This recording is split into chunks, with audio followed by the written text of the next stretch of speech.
le réacteur fabrique, au fur et à mesure qu'il fait de la chaleur, il fabrique de plus en plus de ces produits de fission. Manque de bol, c'est là que ça dérape, c'est que ces produits de fission, comme c'est des morceaux de noyau d'uranium-237, ils sont instables, puisque leur noyau est pas bon, donc il se produit des réactions nucléaires dans ce truc-là, qui s'ajoute aux fissions, de transformation de ces produits. Et ces transformations se font, ça c'est une constatation, hein, se font par émission, pour se débarrasser de trucs, parce qu'il y en a en trop ou en pas assez, etc., de rayonnements ou de particules qui sont soit des rayonnements gamma, ce qu'on appelle rayonnement gamma, c'est des rayons X, mais beaucoup plus puissants, beaucoup plus mauvais si vous voulez. Des électrons, ou des particules, ce qu'on appelle des particules bêta, ou des particules alpha, c'est des noyaux d'hélium, c'est-à-dire 2 protons, 2 neutrons.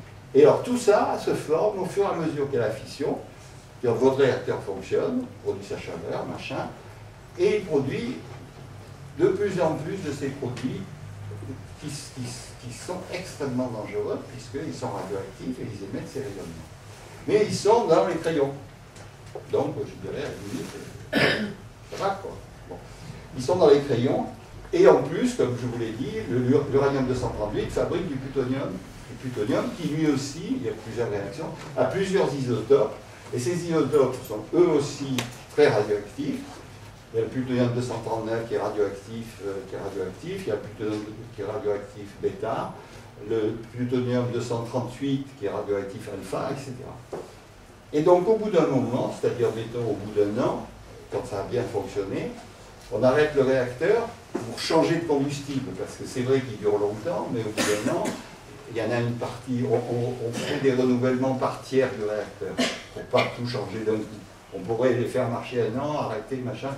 Bon, ça marche mieux quand on fait 3 ans, comme le Sénat. Bon.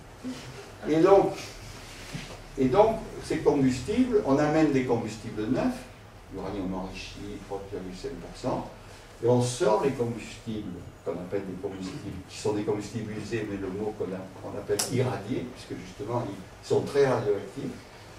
Et ils sont tellement radioactifs qu'on ne peut absolument pas les manipuler ou je ne sais pas quoi. On fait ça dans l'eau, et on les met dans les piscines, dont vous avez entendu parler à Fukushima. Les piscines, c'est des grands bassins d'eau, où ces combustibles-là sont stockés, et sont tellement radioactifs, et donc chauds, puisque cette radioactivité continue, si vous voulez, à faire toutes ces petites explosions différentes. Il n'y a plus de fission, mais il y a toutes ces, qu'on appelle les puissances résiduelles, et ces piscines doivent être refroidies en permanence, parce que sinon, le combustible se détruirait du fait de la chaleur et de la radioactivité. Ces combustibles-là, ils contiennent toutes ces matières radioactives. Et alors, qu'est-ce qui se passe avec ces matières radioactives?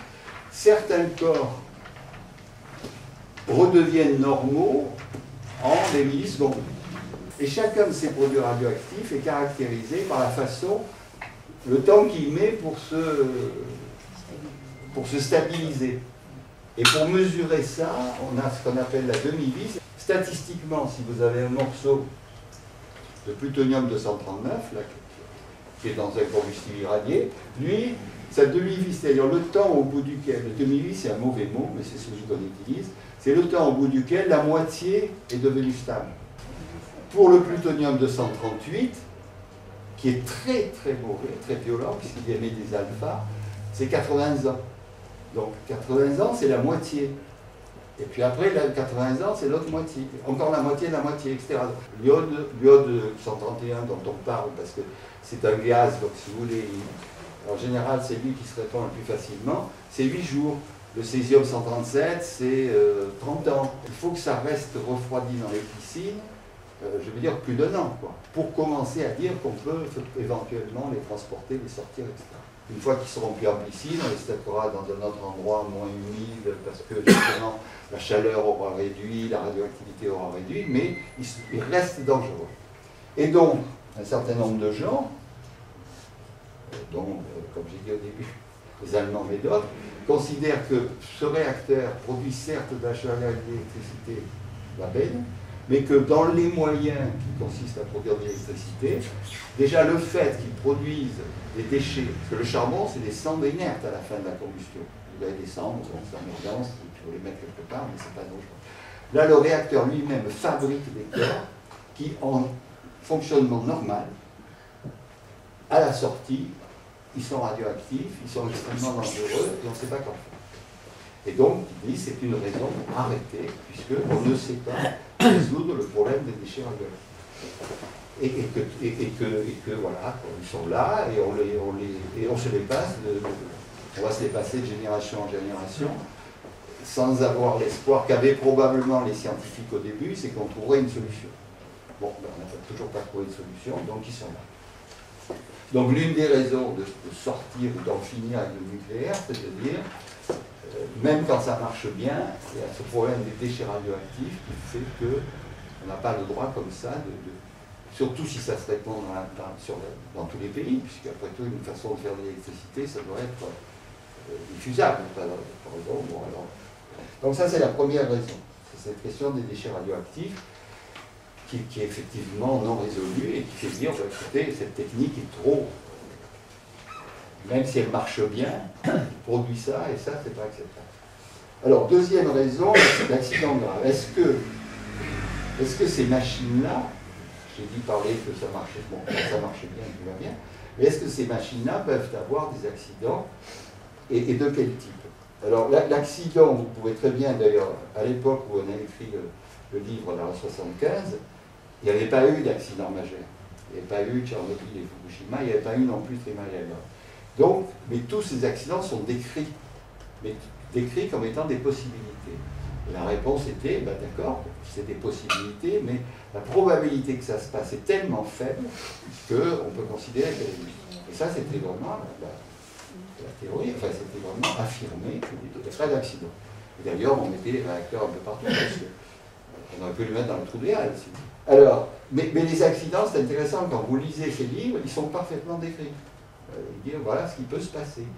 Mais on disait, c'est ce qui peut se passer. Les autres répondaient, mais non, ça ne se passera pas, puisqu'on a pris toutes les précautions.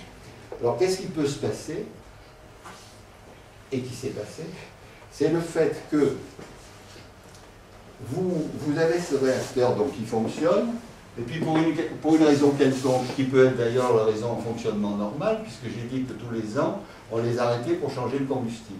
Alors comment on arrête un réacteur? Et vous voyez qu'ici, au-dessus du réacteur, il y a ce qu'on appelle des barres de contrôle. C'est des tiges, eux aussi, un peu comme ça, quoi. Des tiges, mais dont le corps, qui sont constitués d'un matériau, le bore par exemple, qui absorbe les neutrons. C'est-à-dire que si vous plongez ces barres dans le réacteur, le neutron qui allait gentiment vers des noyaux d'uranium-235, il tape dans le bore et le bore l'absorbe. Sans fission, sans quoi que ce soit. Donc les neutrons, la réaction en chaîne s'arrête, et donc on dit on a arrêté le réacteur. On a arrêté la réaction en chaîne. Donc déjà, vous comprenez, alors là dans un réacteur à haute sous-pression, les barres sont en haut, donc elles doivent descendre pour arrêter. Dans les réacteurs à eau bouillante, je ne sais pas pourquoi d'ailleurs, elles sont en bas. Donc il fallait qu'elles montent pour arrêter le réacteur. Vous voyez par exemple que s'il y a par exemple un tremblement de terre, enfin quelque chose qui fait bouger le réacteur, on pourrait avoir une défaillance des barres de contrôle.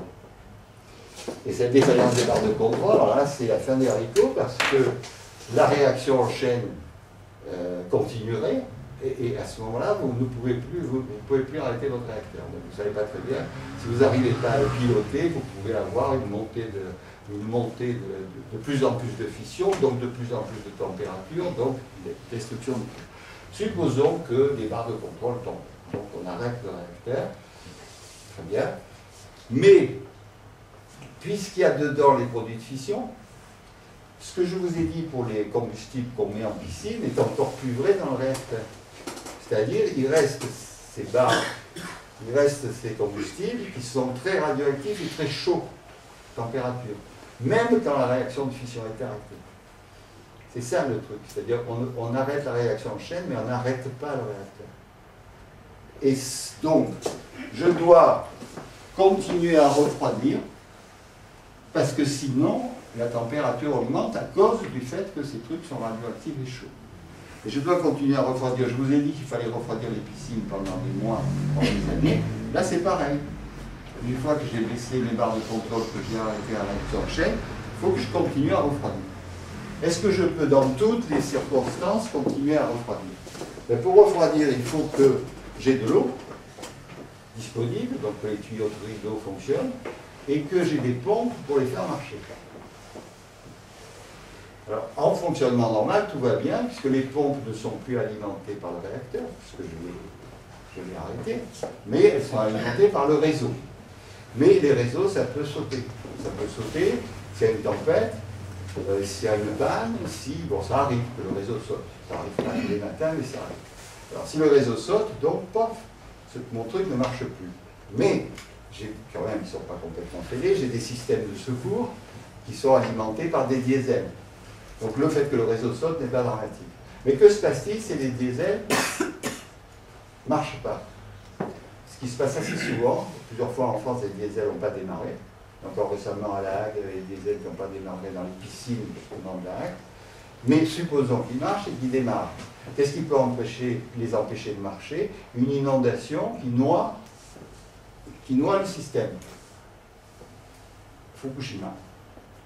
Pas le tremblement de terre. Le tremblement de terre, il a dû casser un peu des trucs, mais c'est surtout l'inondation, l'eau qui a envahi, qui a fait que les salles des machines n'ont cessé de fonctionner, donc arrêt du refroidissement.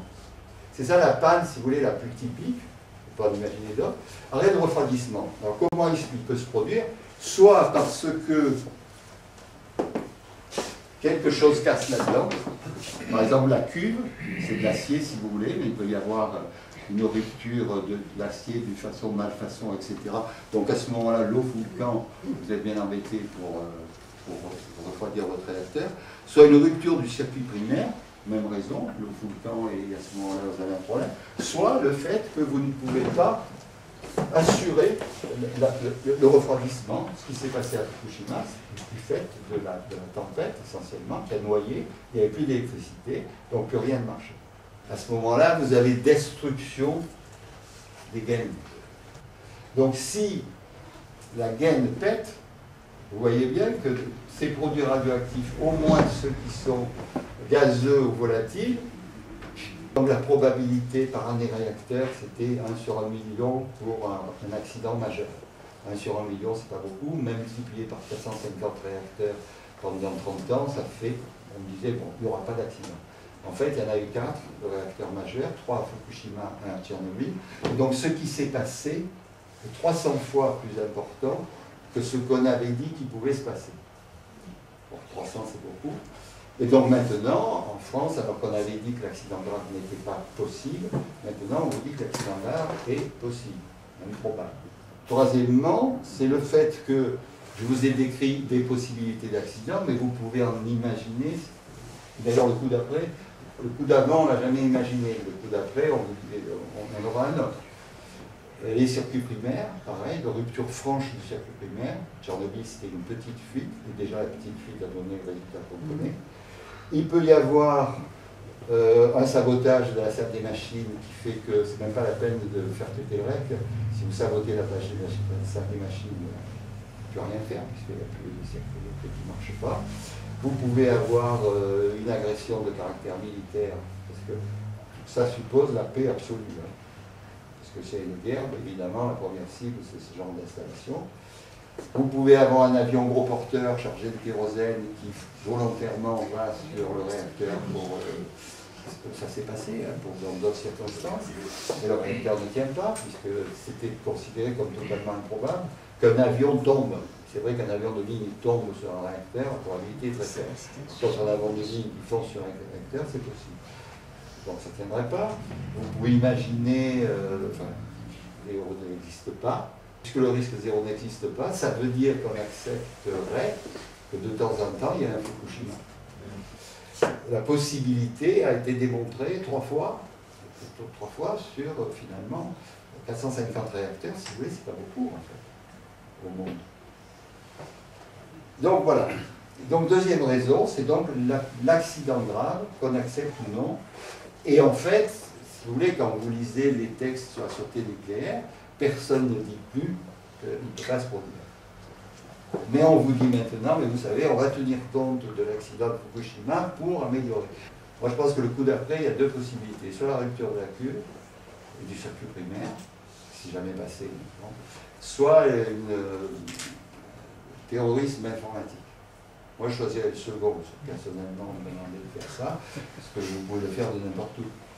Bon, sur la queue, ça peut se produire de soi-même. Mais le terrorisme informatique est quelque chose d'extrêmement, actuellement, que vraiment il faut envisager. Ce que vous dites, il faudrait la perfection dans la conception des réacteurs, dans la construction des réacteurs, dans l'exploitation des réacteurs, parfaite, dans la réaction humaine, la capacité de l'équipage de gérer l'accident. Le Trimail Island, l'accident s'est arrêté. Pourquoi? Parce qu'il y a un type qui était donc reposé, qui a entendu la radio qu'il y avait l'accident et qui y est allé. Il est arrivé le bordel, les mecs crevés, plus personne ne savait. Il a soulevé une feuille de papier, celle-là, qui était sur le truc, et il a vu un truc rouge. Il a dit, mais attendez.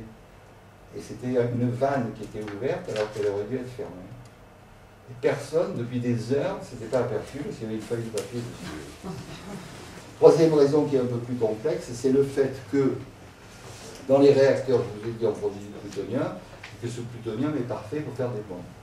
Par contre, si on extrait le plutonium pour des raisons militaires, c'est-à-dire qu'on a des usines d'extraction de plutonium, mais aussi pour des raisons civiles, par exemple pour faire les surgénérateurs, on a du plutonium sur les étagères. Bon. Et ce plutonium donc, peut être utilisé. Donc si j'ai des réacteurs qui fabriquent du plutonium et que j'extrais ce plutonium, donc si j'ai les techniques civiles qui sont les réacteurs, l'enrichissement et le retraitement, c'est la fabrication du plutonium, qui sont donc des civils, puisque c'est utilisé en France pour des besoins civils, j'ai les trois techniques qui permettent le développement des armes nucléaires. Et donc si un pays peut faire du nucléaire civil sans faire du militaire, la Suède, l'Allemagne et le Japon ont fait du nucléaire civil, ils ne pouvaient pas de toute façon faire du nucléaire du fait de la Seconde Guerre mondiale.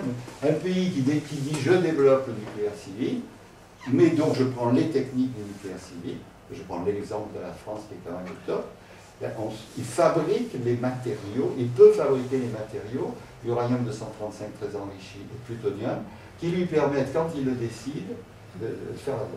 D'où la question de la prolifération, qui est la troisième raison liée à ces techniques. Donc voilà. Donc ça, c'était un peu long, mais bon, il faut quand même à peu près comprendre. Après, d'ailleurs, si vous lisez des trucs, je pense que ça facilite.